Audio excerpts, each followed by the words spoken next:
हे आमच्या गावची नदी.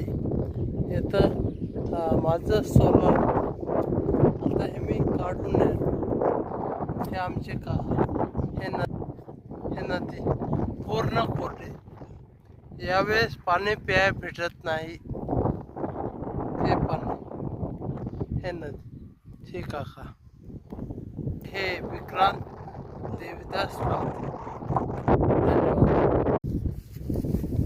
3 आणि हे 4 आणि 4 पोट आणि तसं असं मोजा 1 2 2 ते मोजा ते मोजले की नाही ते मोजा ते मोजायचे सारखंच येते की नाही ते कुठं आहे ते काय काय ते काढा उपसा. म्हणजे हे 4 आणि ते 2 नाही का 4 आणि 2 सहा नाही इकडं 4 आणि इकडं 2. हो